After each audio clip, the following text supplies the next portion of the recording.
جو زائرین مدینہ طیبہ میں موجود ہیں، حضور علیہ الصلاۃ والسلام کی بارگاہ میں حاضری دیں، سیدنا صدیق اکبر رضی اللہ تعالیٰ عنہ کی بارگاہ میں حاضری دیں، سیدنا عمر فاروق رضی اللہ تعالیٰ عنہ کی بارگاہ میں حاضری دیں،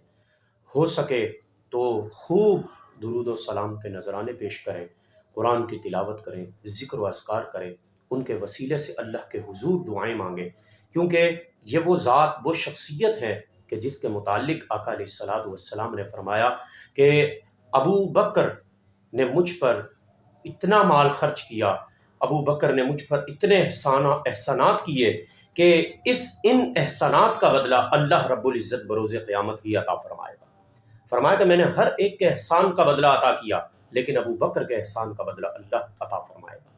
اور پھر حضور علیہ الصلاۃ والسلام حضرت سیدنا صدیق اکبر رضی اللہ تعالیٰ عنہ کے متعلق فرماتے ہیں، فرمایا کہ ابو بکر وہ ہے کہ ان کے مال نے مجھے جتنا فائدہ دیا، کسی کے مال نے مجھے اتنا نفع نہیں دیا۔ پھر حضرت صدیق اکبر رضی اللہ تعالیٰ عنہ کے متعلق حضور علیہ الصلاۃ والسلام نے فرمایا کہ جب قیامت کا دن ہوگا، ہم اٹھیں گے تو ابو بکر میرے ساتھ ہوں گے، سب سے پہلے میں اٹھوں گا، پھر ابو بکر اٹھیں گے۔ ایک مرتبہ حضرت صدیق اکبر رضی اللہ تعالیٰ عنہ، حضرت عمر فاروق رضی اللہ تعالیٰ عنہ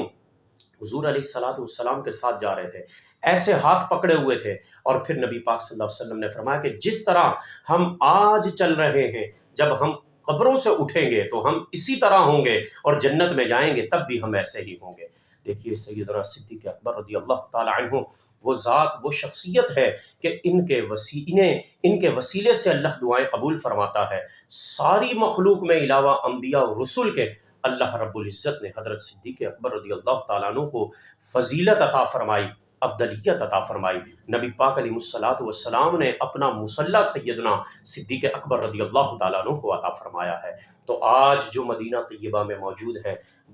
عاجزی کے ساتھ، انکساری کے ساتھ، گڑ گڑاتے ہوئے، روتے ہوئے، اپنے گناہوں کا اعتراف کرتے ہوئے نبی پاک علیہ الصلوۃ والسلام کی بارگاہ میں، سیدنا صدیق اکبر رضی اللہ تعالیٰ عنہ کی بارگاہ میں، سیدنا عمر فاروق رضی اللہ تعالیٰ عنہ کی بارگاہ میں اپنی حاضری پیش کریں، اور ان کے وسیلے سے رب سے دعا کریں، تمام مسلمانوں کے لیے دعا کریں، اپنی بخشش کے لیے، اپنے والدین کے لیے، میری والدہ کے لیے بضرور دعا کریں، ہمارے عمران بھائی ان کی والدہ کے لیے بضرور دعا کریں، جتنے مرحومین ہیں سب کے لیے دعا کریں۔ اللہ رب العزت سیدنا صدیق اکبر رضی اللہ تعالیٰ عنہ کے صدقہ و وسیلہ سے ہماری تمام جملہ خطاؤں کو معاف فرمائے۔